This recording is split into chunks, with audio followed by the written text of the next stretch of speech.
Hey folks, and welcome to episode 51 of my making podcast.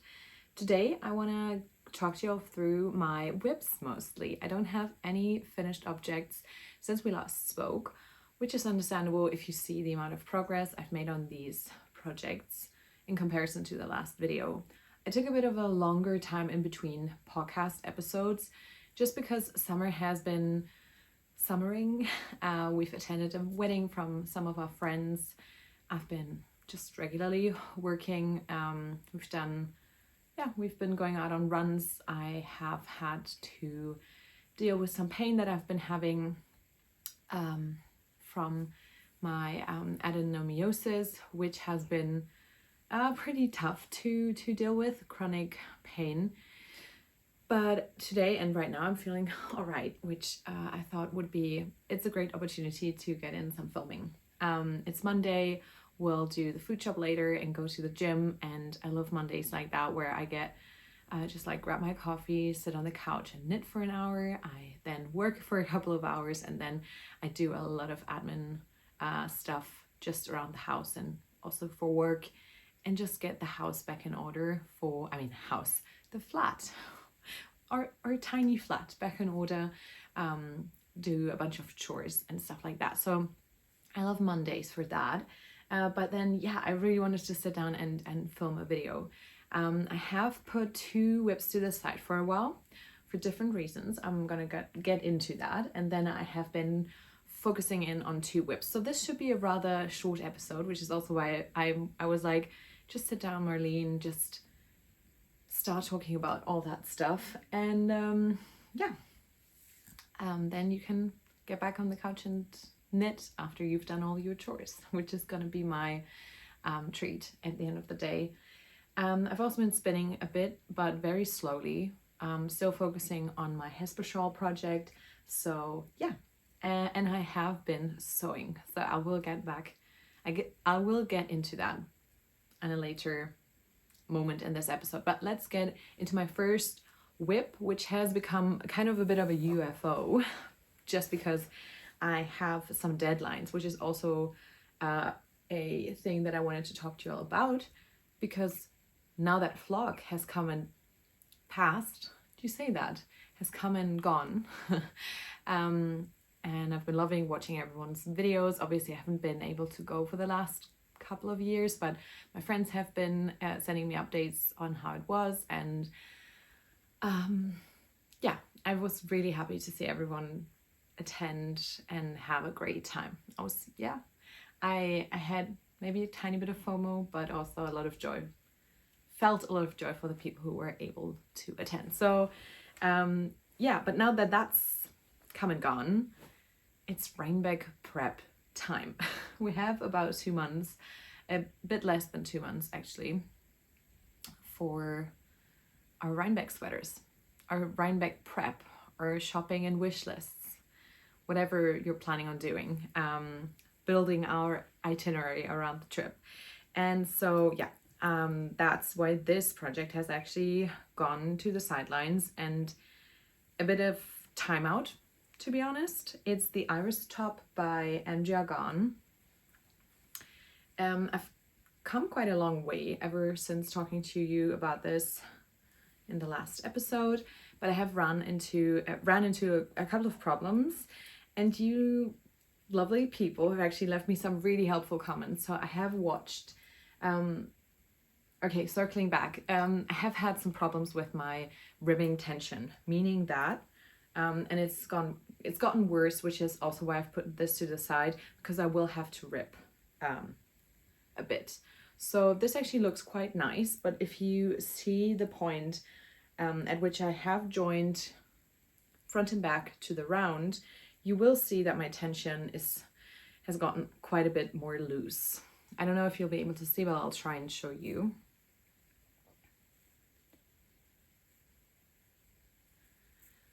So I knit my pearls, or I purl my pearls relatively loose. I have tried to pull on them a bit more, and I've watched the video that was recommended to me by, I think, Nimble Needles on YouTube, about ribbing. I will link it in the description box down below. This was really helpful recommendation by one of you lovely people, and I have tried some of these tricks.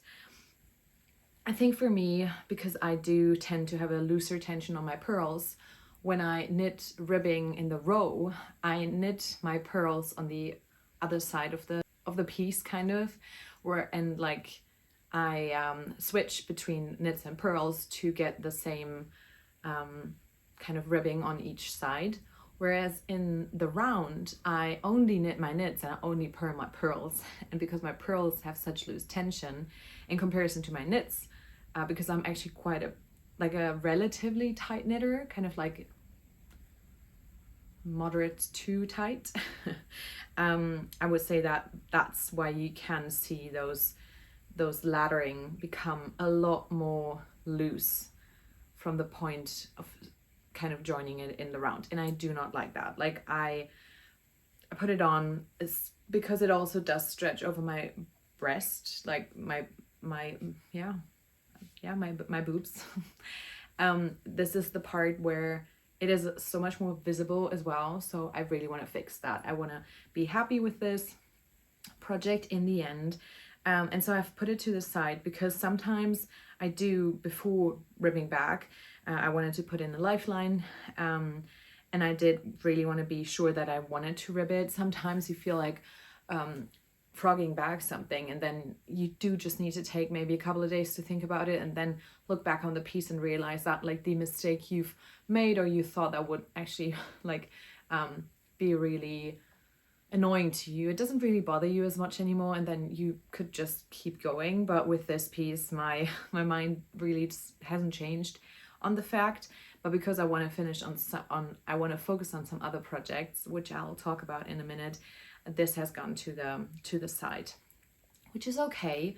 I will be able to wear this for all the warmer seasons to come in the future, but then also as like a layering piece in autumn and winter. This is the Cotton Merino by Knitting for Olive, and the colorway, I think it's dark sea green. And this was kindly sponsored by my local yarn shop, Strick Verliebt. I have wanted to, really finish this as my last summer whip. And I had like a perfect clean slate with all my plans. And then, I really couldn't help myself to cast on something with the Cotton Merino because I've always wanted to try it for such a long time. And we got it in the shop, and now it's not the perfect record anymore for my summer knitting, and it does bleed a bit into my autumn and Rhinebeck plans and a new test knit. But that's fine. Like, I don't need to be a perfectionist all the time. I can have unfinished objects or rib back projects. It's not really that big of a deal, but I do need to take the time for it, and I do want to finish at least one of my other projects before doing that. I could also see myself ribbing it back and then actually taking it maybe on the Rhinebeck trip, because it's such a small project. It would actually be quite like a perfect project to work on while in the car or on the airplane. So I'm not sure about that yet. But even if it stays on the needles and will be finished maybe next spring, it's not that big of a deal. So I'm being really kind to myself, not putting on too much pressure. But I did almost finish my first skein, and when I rib back, I will have a lot more to knit through still, so that's fine. It's okay. But I don't actually need to talk about it too much anymore, since this is a UFO at the moment. My next project that I haven't made any like significant progress on, I think, at least. Did I show you this? I mean, I did finally make some progress on it, but I'm not sure if I showed it on the podcast. I probably did. This is the back panel of my book club cardigan. I have not made any progress on this because I have started a test knit, and this is also with cables and lace, and moss stitch. This will become my focus project whenever I do finish the next project I'll show you. Sorry, I'm referencing the upcoming projects so much, but I really would love to, and now this is coming into my Rhinebeck plans, I would really love to finish and wear this for Rhinebeck. like I said, I've got like 2 months left and I have 3 projects that I want to get finished till then. And I think like focusing in on 1 or 2 projects at a time is a lot more sensible for me than trying to knit on 3 projects at the same time. So this has also gone to the sidelines because I think like I'll be a lot more prone to mistakes if I try to think like if I'm knitting on 2 different charted projects at the same time. So my decision has come to first work on this other next upcoming project since it is a test knit. And I am knitting with yarn that I had planned for another project, but that's fine. This is Retrosaria Rosa Pomar Vovo, which Vovo means grandma. And I like to joke with my friends that this is me in the future.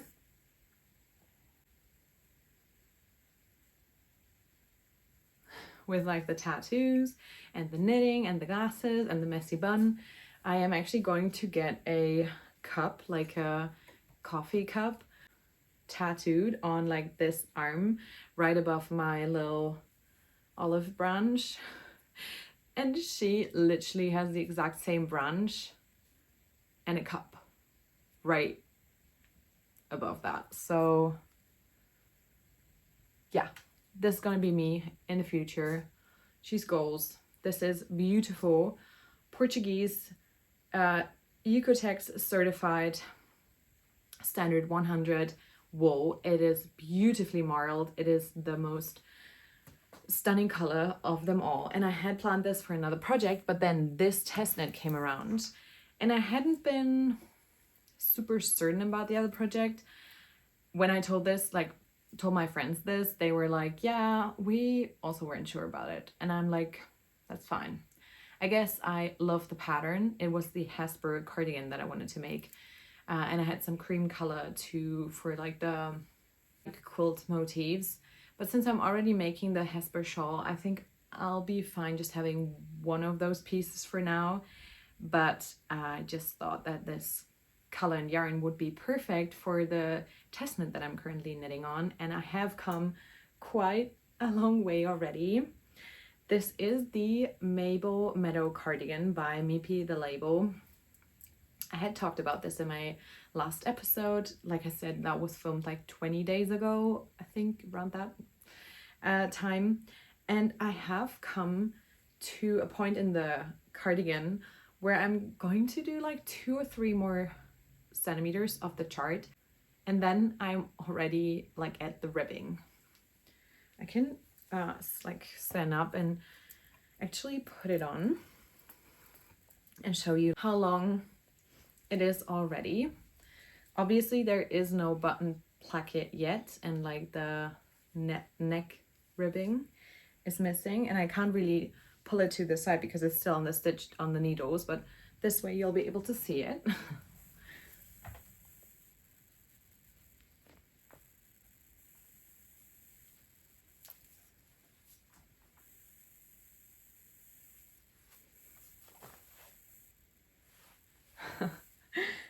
I'm super happy with it. Yeah, I'm really chuffed with my progress. I am knitting this on 5mm needles with the Vovo, which is a sport weight yarn. So I'm stretching the gauge a little.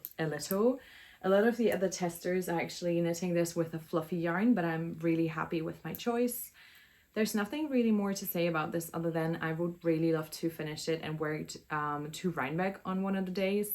Another YouTube like knitter person and online friend of mine who I've been able to meet 2 years ago at Flock and then 1 year ago at Rhinebeck, Emily of the Botanical Knitter podcast, whose videos I really love. She's also in the testing group, which is so fun. So maybe we'll be able to like wear this finished project on the same day at Rhinebeck and take a matching picture. I love that. So yeah, I am wanting to finish the body of this at least, and the button band to be able to just like cruise on the sleeves.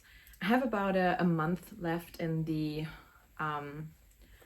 in the test, so I'm like good on timing with that. But like I said, now that I have started it and doing the test knit, I would also really like to wear this at Rhinebeck, especially since it's going to be such a like a great piece for like kind of any weather. If it like gets too cold, I'll take another maybe shawl. If it gets really warm, I can unbutton it and wear it like just with a t-shirt, or even take it off and like put it around my neck or waist, and like tie it. And yeah, I'm so in love with the project.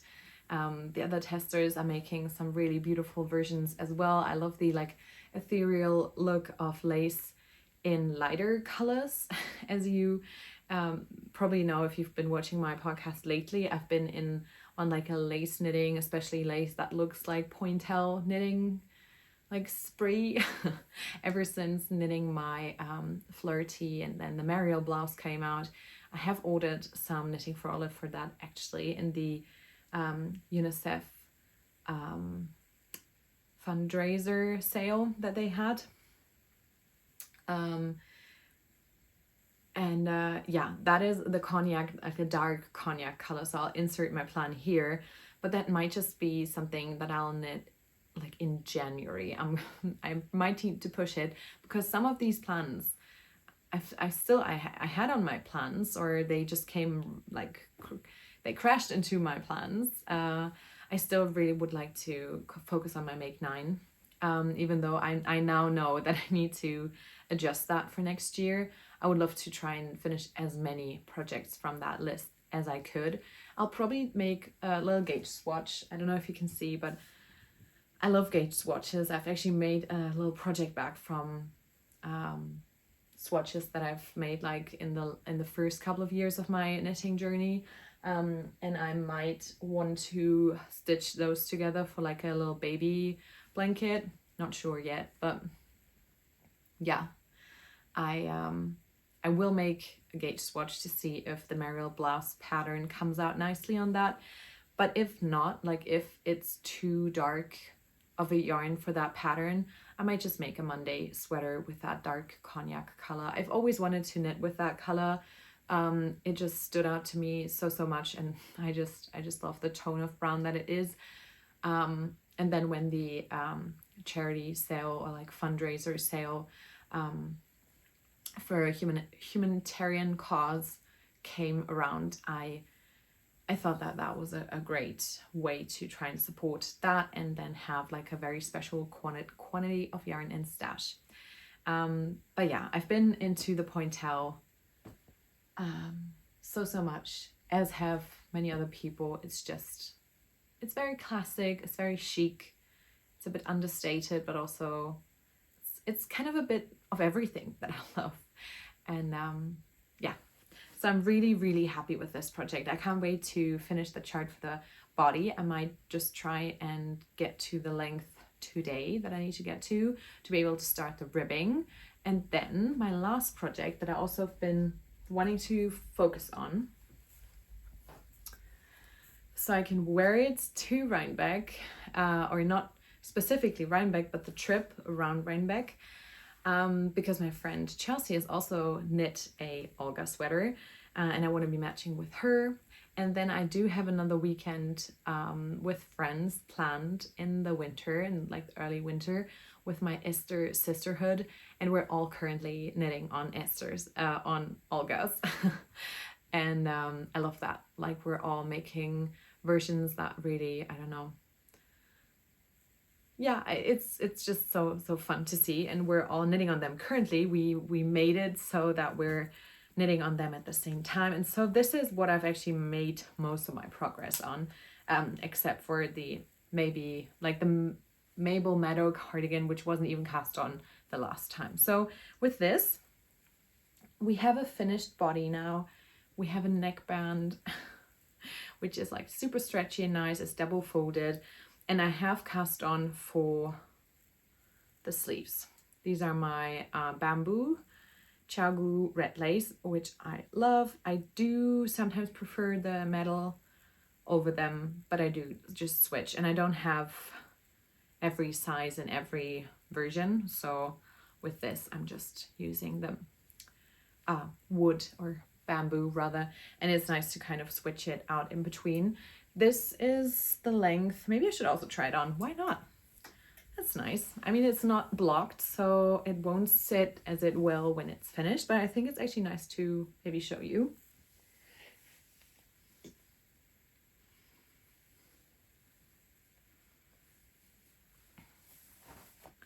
So that's what it looks like right now. It'll have quite a significant drop shoulder. I'm making size, I think, medium. I didn't say for the Mabel Meadow, but I'm mostly always making size 4. I think for this I might be making, yeah, I think most of the time I'm doing like a medium to large. So yeah, you'll find all that information on my Ravelry page as well. And like the color names and all of that, color numbers, check out Ravelry for that. I have it linked always. Also, I have my D-stash on Ravelry linked, my wish list on Ravelry linked, if you want to support the channel.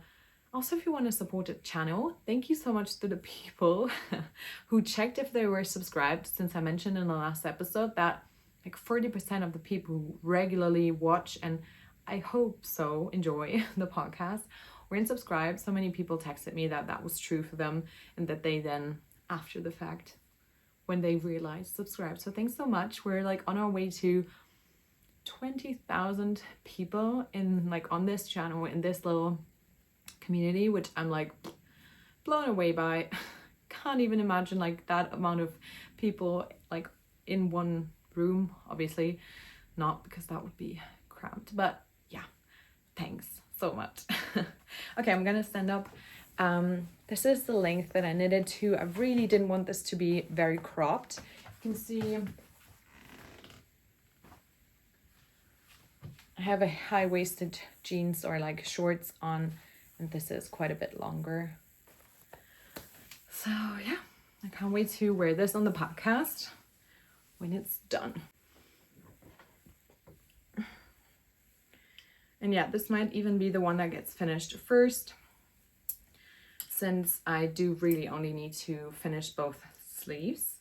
This is my mindless knitting project now, because I don't really have to think about it too much. I want to sit down tonight and maybe like focus in on the project, on the pattern for a couple of minutes to kind of make a plan about the like decreases on the sleeves, and just make sure that I've read the pattern well, because I mean, most of my problems when it comes to knitting mostly stem from me not reading the pattern like focused enough or like in detail. So yeah, this is the Knitting for Olive kind of piney green from the Peer Gynt, this is the pine green from the Petite Knit color range from the Peer Gynt yarn by Sanders Garn, and then the Tutti Frutti in the natural color. And another beautiful project bag. You know, I'm a sucker for project bags. Okay, that's like all the knitting done. I've also spoken about my plans. I'm not going to go into much more detail, since obviously I think it's clear that I want to finish all my 3 bigger projects till Rhinebeck. So I would love to wear my both 2 cardigans, Book Club cardigan and Mabel Meadow Cardigan, to Rhinebeck, and then I would love to have my Olga sweater just like to take as a comfy sweater to the trip, on the trip. Now when it comes to spinning, Tour de France Femme has ended a couple of weeks ago actually, but I'm still spinning on my project, like I said, really slowly. For me, like the Tour de Fleece is for both of the tour, for the men and the women. I don't know why we should stop spinning when the men stop paddling and the women start paddling. It doesn't make any sense to me. So I've done this for the last 2 years, where it's just like continued spinning daily for the tour, the femme as well. And yeah, but recently I've been like spinning every other day for a couple of minutes. It's just going really slowly because I tend to have other things to do as well.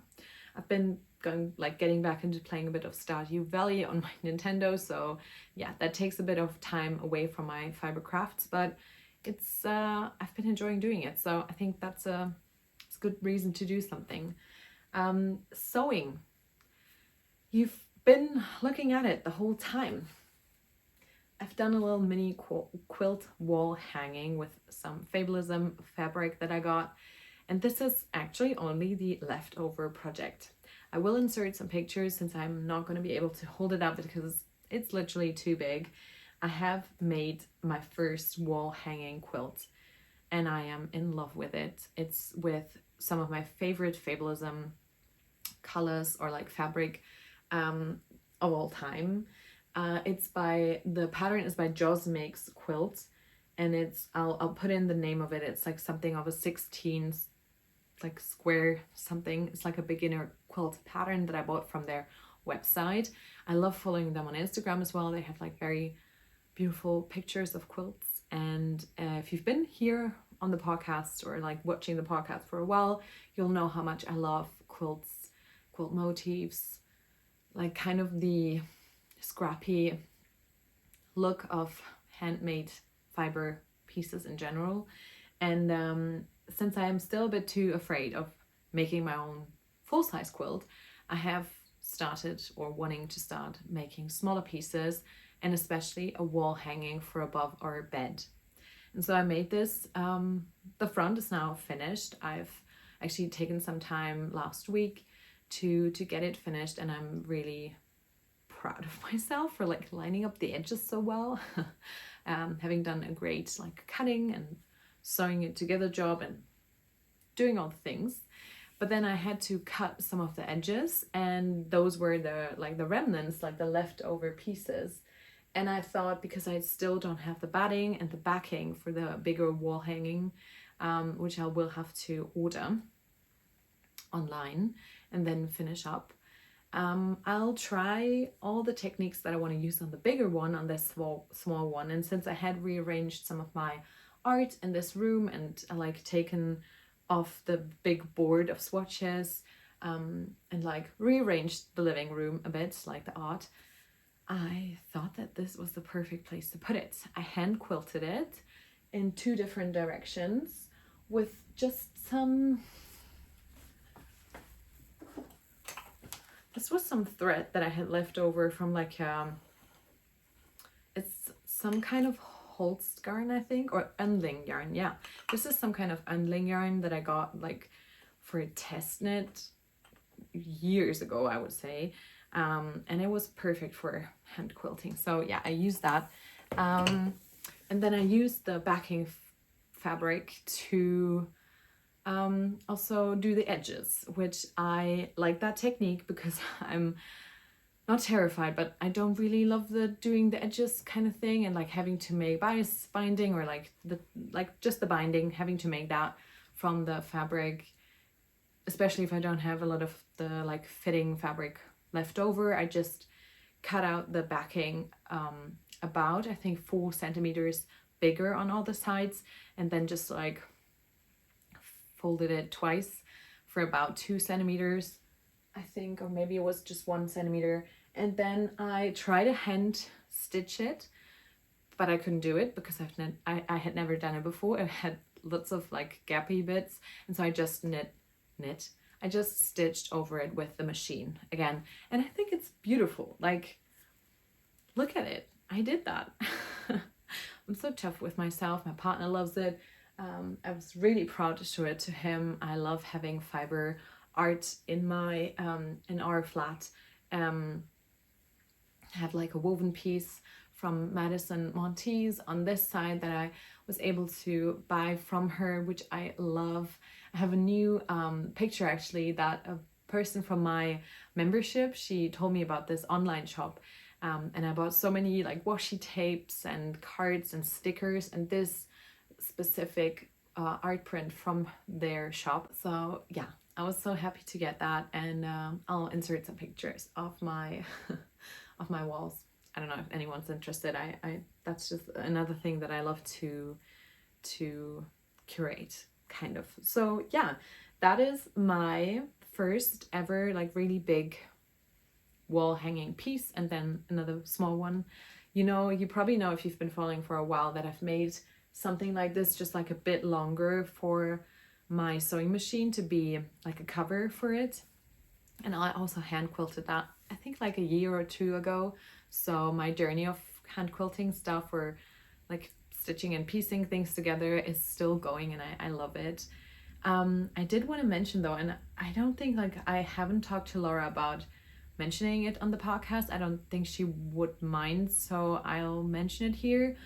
But Laura from Tiny Human Knits and we're currently doing a very, very like slow and easy and not at all with any deadline knit along, just the two of us, for the book club cardigan.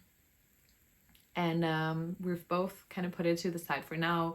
Like I said, it's probably going to take a while for us both to finish it, but we're knitting on it in like tandem. We're both knitting on it, and we've been chatting online for like, I would say at least 2 years. She has kindly sent me some of her self-strapping yarn because people from Germany weren't able to get them delivered from Canada over the Etsy like shop that she has. And so yeah, I'd consider like Laura an online knitting fiber friend for a while now, but when she mentioned that she wasn't able to spin yarn and that she probably wasn't going to get into it because she already has so many fiber related hobbies, but I haven't been able to make like a big quilt for myself.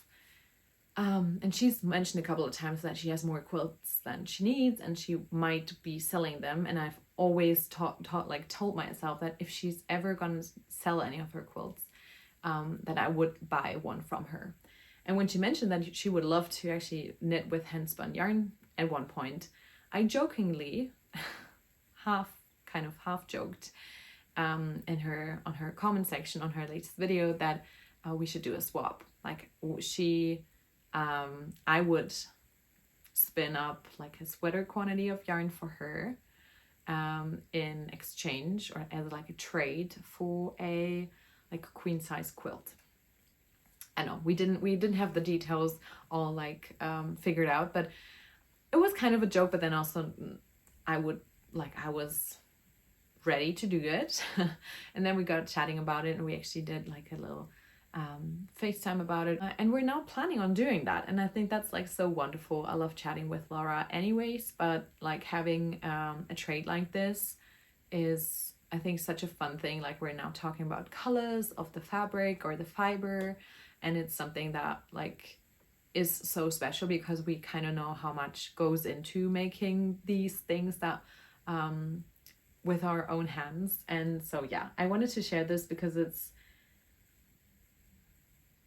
I don't know, I really appreciate the community for things like this, and like finding friends all over the world basically. Like there's no real limit when it comes to the internet of connecting with people, and that's just like the one very, very positive thing that the internet has given us, and I appreciate that. And I'm so excited for the quilt. We've picked out a pattern. I can actually show you like our mood board for my quilt.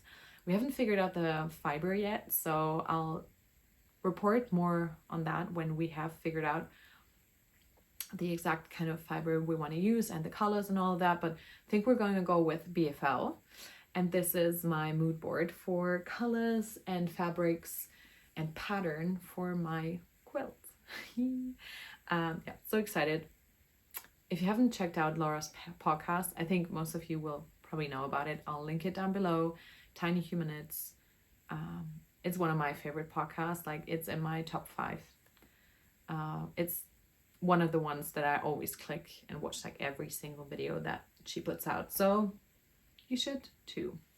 Okay, so that's it. Thank you so much for watching. If you've enjoyed watching, please consider clicking the like button and clicking the subscribe button. And I hope you're taking care of yourselves and the people around you. And I'll see you in my next episode. Thank you so much for watching.